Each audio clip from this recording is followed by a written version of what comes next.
All right. We have one of the many censored doctors out there, Dr. Patrick Phillips from Canada. You're in Ontario, right? I am, yeah, Okay. Northern Ontario. And so we are going to show everybody what happened to you. You had your license revoked for social media and treatment. Is that a Mhm. correct general way to say why they were concerned about you as a doctor, a practicing doctor? Yeah, for sure. Yeah, it's a long story, lots of details to it. But yeah, in general, it was for holding an opinion that the government did not agree with on a number of issues. And Um, speaking about them publicly. yeah, and acting Okay. on it. And Yeah. acting on. Okay. Yeah. Okay. So here's your Twitter page if people want to follow you there. It says newbie farmer, spiritual Yeah. seeker, former small town doctor. And I got to ask you all about the farming stuff because I'm really Mhm. interested in that. But this is the tweet I saw yesterday. I had the privilege of finally entering a plea of no contest in my case with CPSO CA. And who is CPSO CA? That's the College of Physicians and Surgeons of Ontario. It's the equivalent of a state medical board in the States. So the ones who give Okay. us our licenses. Okay. And you say you had the privilege of entering a plea of no contest. Why is it a privilege to not contest their counts of professional Yeah. misconduct?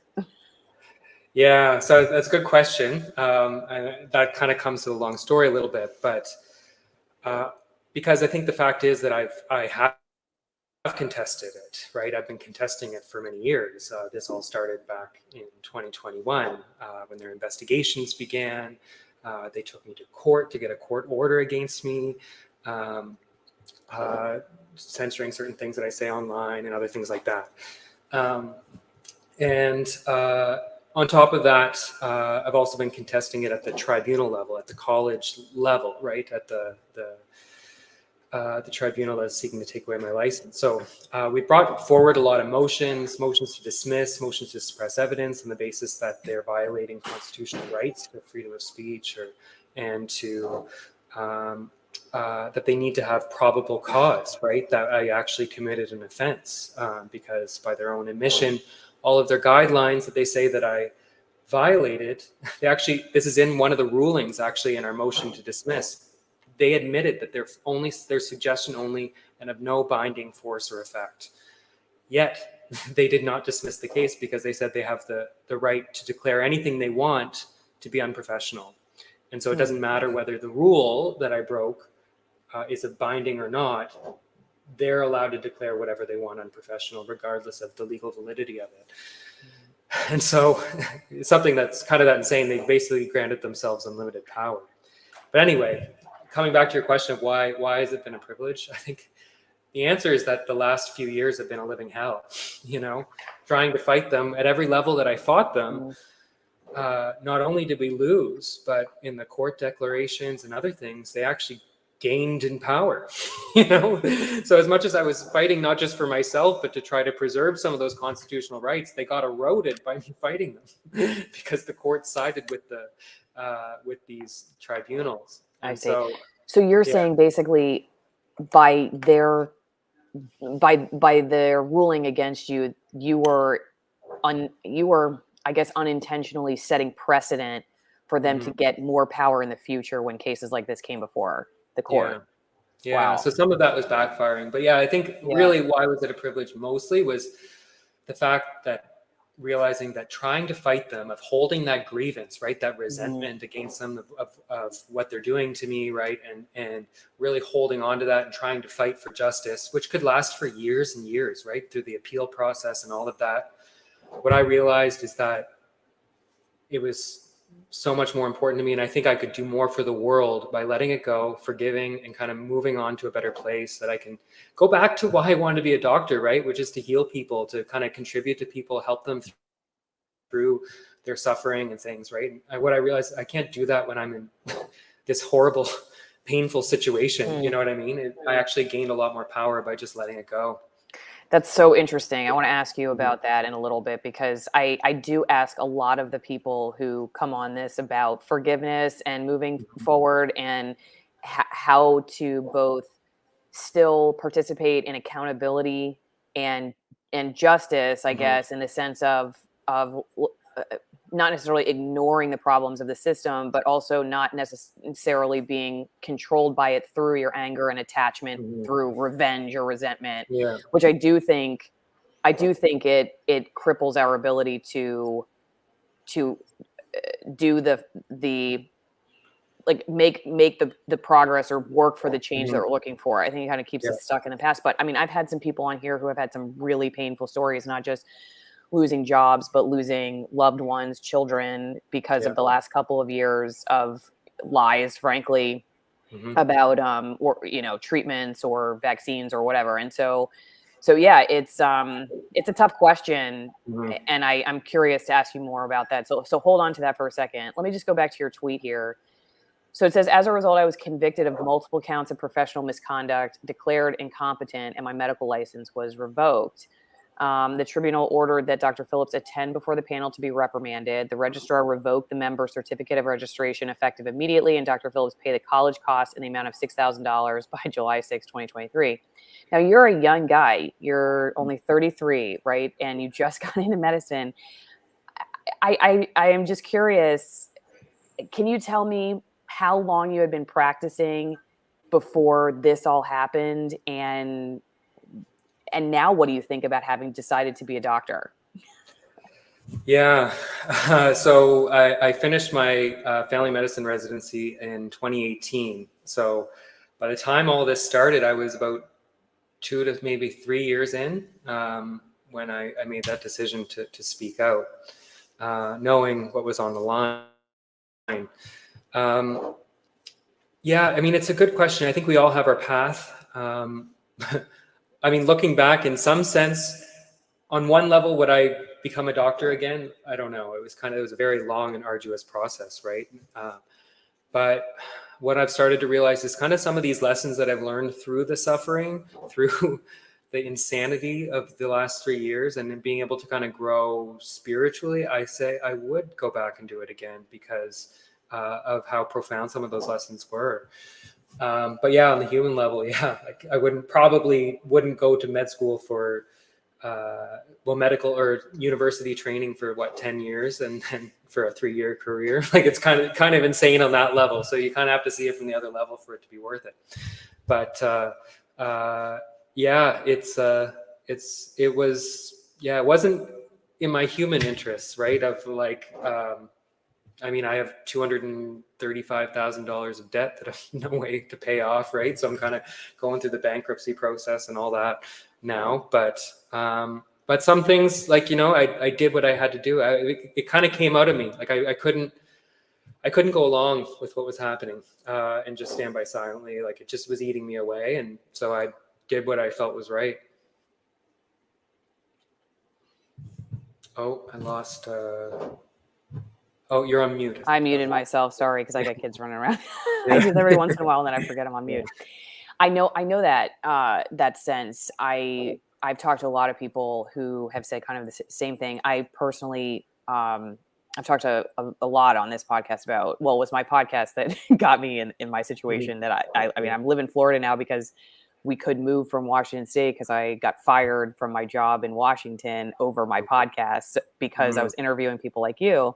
And I remember I was offered the choice to maintain my employment with the Washington State Department of Natural Resources if I would agree to stop talking to people like you who were, they said, undermining their vaccine mandate for COVID. And people were like, you made the right choice. But I really, because I said I wouldn't, and that I was going to continue with my podcast, and they stuck by their word. They fired me. But I didn't feel like it was really a choice. In other words, I couldn't have chosen to stay. I just physically couldn't have done it. I don't know. It was like there was no path that way, or I guess that was like the path to death. I don't even know how to explain it other than there just was no, like, I just couldn't do it. And yeah, you do kind of get to that point, I think, when you start to wake up to what's going on, where I don't know. It's like, I do think it's a spiritual issue where your very soul is telling you you have to go in this direction. Okay, well, let's go into heavy topics in another second, but something a little bit lighter in case people are looking for a good glass of wine for July 4th. You guys celebrate any kind of Independence Day in Canada? Because I mean, you're Right. living under a near dictatorship at this point, so it's probably time Yeah. to. Canada Day is on July 1st. Yeah. So Okay. it's a thing. They're trying to get rid of it, but Yeah, it's no. still. Okay. Buy this for Dr. Phillips for Canada Day. Send him some good wine. These are my extremist altitude wines. They're from very high altitude regions of Argentina. And if you want to be an extremist like Dr. Phillips or like me, I'd love to believe I've entered into that category. I always say, if you're not an extremist at this point, what are you doing with your life? Everybody that's anybody is being labeled an extremist. Get yourself some wine. So far, you can't get thrown into federal prison, but I can't promise anything in the future. But so far, you can drink wine without going to prison. The one in the middle comes from almost 9,000 feet, 8,200 feet. I ski. I don't know about you, but I ski at about 4,500 feet, 4,000 feet. So come on, these grapes are working double time to bring you the best wine out there. The one on the left, the Rogue Malbec, is my favorite wine of all time. The one on the right, no filtration. They use natural fermentation. You can't get these wines at the grocery store. Why would you want to anyway? It's a great way to support my work. You have 50% off the wine and 50% off shipping, and it's a great present. If you know a wine drinker, you love a wine drinker, it's a great way to get them a gift, and it comes with a great cause. Also, if you like coffee, these are USDA certified organic coffees, light roast, dark roast, and the espresso is my favorite. I drink it with my raw milk latte. In the mornings, I add a little bit of vanilla and some raw cocoa powder. It's my what do I call it? I can't think of the word right now. Anyway, it's a vanilla cocoa mocha type with raw milk, and it's great. I also like this black edition. It's a great smooth roast. If you're a tea drinker, there is a tea here, a Katura tea, which is not going to let me show you. Oh, here we go. It's a lot like a black tea. It's the fruit around the coffee bean. Are you a tea drinker or a coffee drinker or a wine drinker, Dr. Phillips? I love my coffee. Okay, good. So we're on we're on the right page. Okay, everyone. So thanks for supporting my work, and let's get back to it. And I forgot to put up twinenginecoffee.com/Allison. That's where you get the coffee. Okay, twinenginecoffee.com/Allison. Thanks for supporting. What do you farm now that you're a newbie farmer? What are you doing on your farm? So yeah, it's a lot of experimentation. I think we're kind of doing the homesteading type. I'm not really making money at it right now, but that could come in the future. But so we had pigs last year, but they're in the freezer right now, and we'll probably do them again when they run out. But we have chickens, we have laying hens, we have meat chickens, turkeys, and ducks right now. Yeah. And were you always interested in that, or did the last couple of years of what you've been dealing with as a medical professional change your mind about all this? Yeah. So not really. Yeah. Before I kind of always liked animals, but not. I had no plans to become a farmer at all. But my partner Rob grew up on a farm. He actually grew up on a pig farm in New Brunswick. And then we just kind of met a lot of people who were freedom oriented. We're kind of in a rural area. There's a lot of people who kind of do that. And so that kind of got us introduced to it. And then we just kind of jumped in. They gave us some animals and we went away with it. The other thing too that kind of happened, I saw the writing on the wall, right, of losing my license, and you have kind of two routes to go, right? You can go find another high-paying job, but at this time, if you're unvaccinated, it's hard to even get a job at all, let alone in medicine, you know. And so,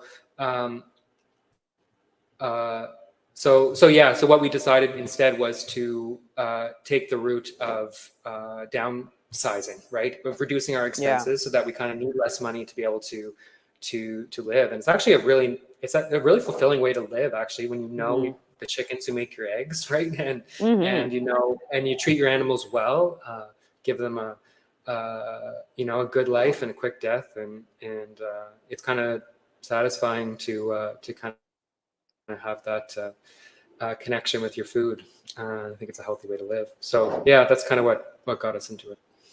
Yeah, we just moved to Florida, and we inherited 2 cows and 2 goats with the property. So we're still trying to figure out what we're going to do with them. But I agree. And one of the things that's been really great for us is for our daughter specifically, because she gets to be outside all the time and she's feeding animals and learning responsibility, and she has to do a lot of stuff that she can do safely, and just kind of teaches her independence. And I think that like real life, you have agency in real life. This was trying to think of this yesterday when I was talking to the woman I had on, Julie Barrett, who's with the Conservative Ladies of Washington, because we were talking about schools and everything.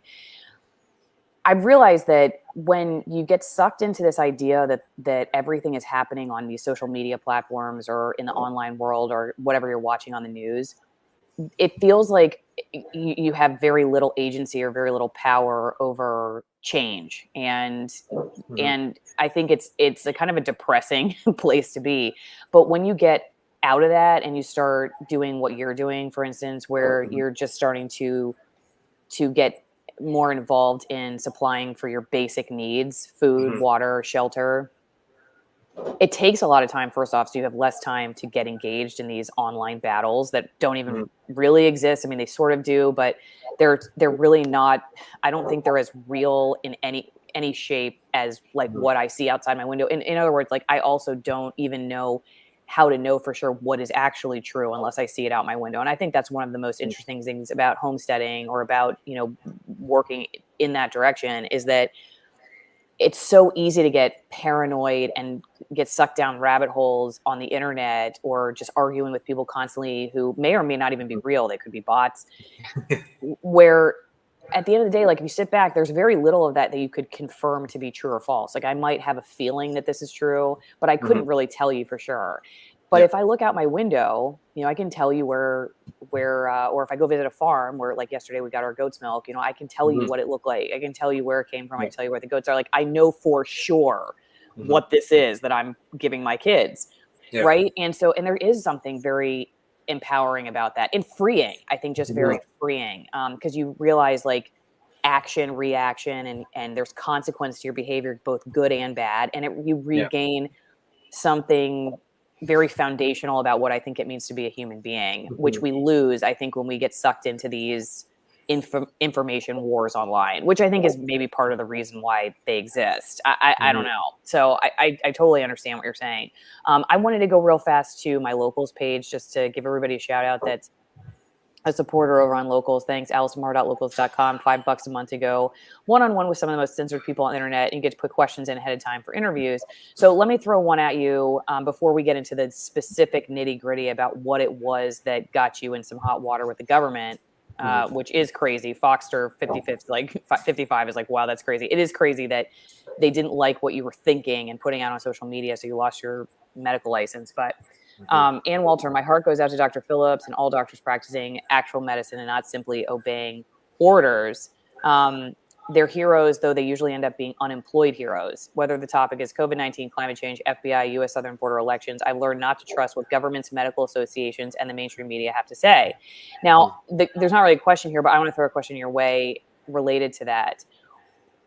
How do you think people should approach the practice of medicine now, or doctors, after they see what has happened to people like you? Because I know folks who just like, they won't even go see a doctor anymore. They won't go to the hospital if they're, very, very ill, because they just don't believe these people are practicing in good faith. Like Prax says, need a list of all the doctors who have gotten their licenses revoked. Honestly, I trust them more. What's your advice to people who are looking at the medical profession right now and saying like, I just never want to go see a doctor ever again. I just don't trust them. Yeah, it's a good question. I see a lot of that. And I think a big part of it too is there's been a big shift within medicine. And I think it's been brewing for a little while, but there's been a loss of informed consent when certain things are mandated and forced on certain people. That created a culture where consent, which was always the bedrock of medical ethics, right? That you always have a free choice. You should never be coerced into something. That's kind of been lost. And I've seen that. We can go into those details a little later of people, of that not just happening with certain things that we're all aware of, but it's spreading to other things where they no longer ask for consent and they will kind of force their will on patients. So that kind of has happened. It's been put into the culture. And I don't think most doctors are that way, but the ones who are can get away with it now with the kind of new medical culture, which I think is concerning. So I share that fear a little bit. I wouldn't want to end up in a hospital, especially if you're in a vulnerable position.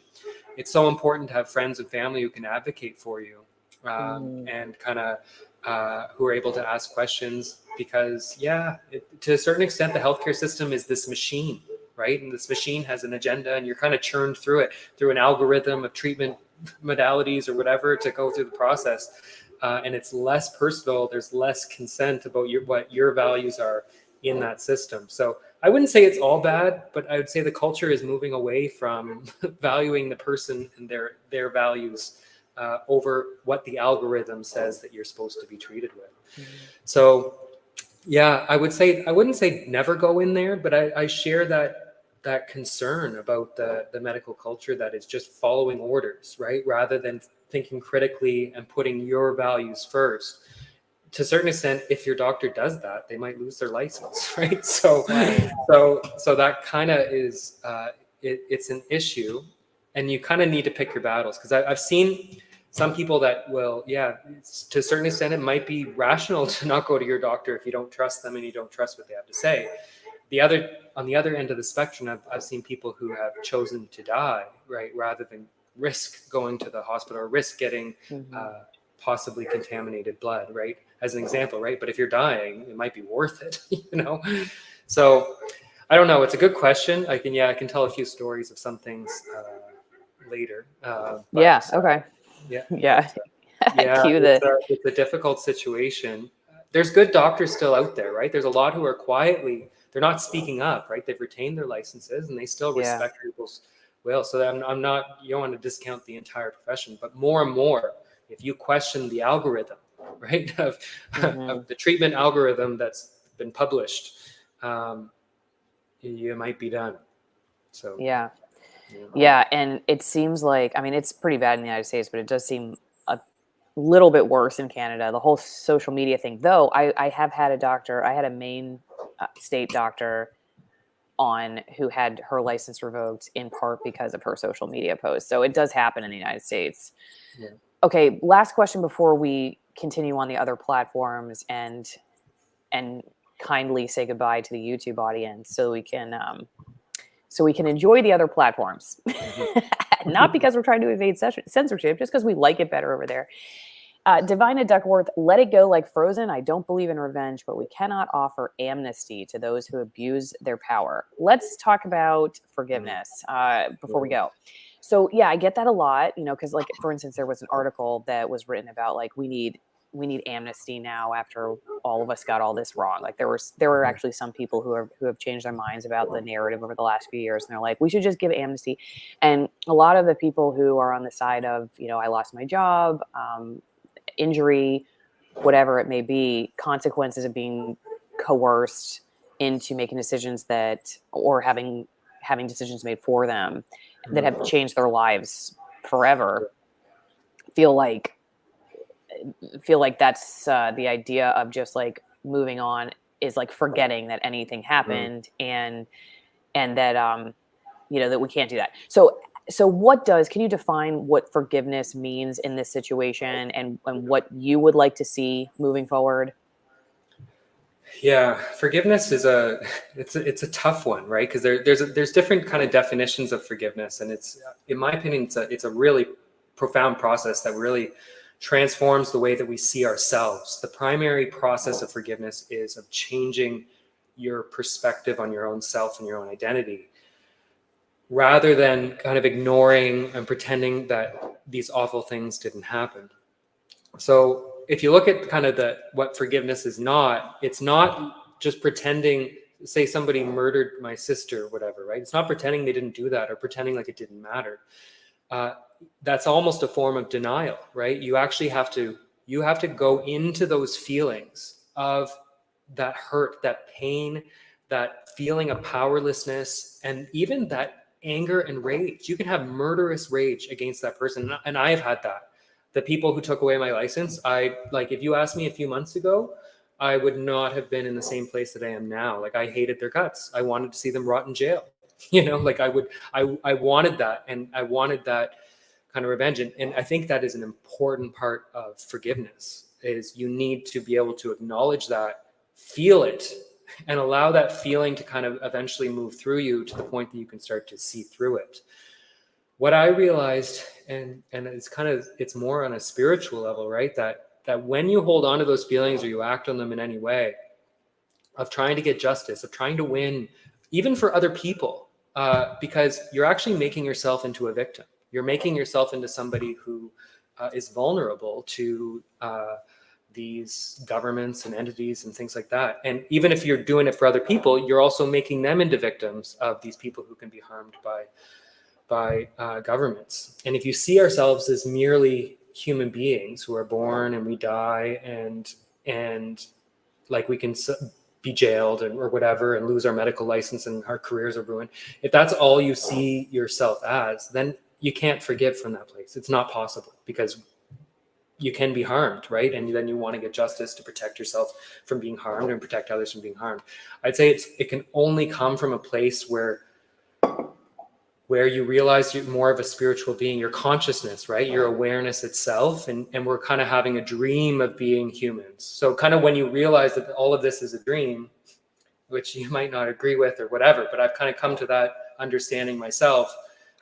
Then you realize whatever happens to the dream character doesn't really matter as much, right? It's kind of like when you wake up from a dream, as horrible and awful as the things happen in that nightmare, once you wake up, you realize, oh, okay, well, it doesn't really matter. Do they just kind of disappear? And so I think spirituality is about waking up within the dream a little bit. So it allows you to let go of things, even the worst of things, horrible crimes, because they exist, they're real. And I think we're going to see a lot more of them. I think our governments are going to get worse. But forgiveness is not about pretending like those things didn't happen or aren't going to happen. They are.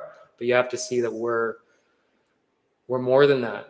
And so I think you can't just do that like that. You have to go through sitting with the pain, feeling your way through it, and then the waking up kind of happens to us. Okay, we're going to get into the specifics of what exactly you said that was so offensive to the Canadian government as a doctor and what treatments they were so concerned about. If you're watching this on YouTube, we will see you on Rumble, ROKFIN, or Locals, where you can watch. See ya.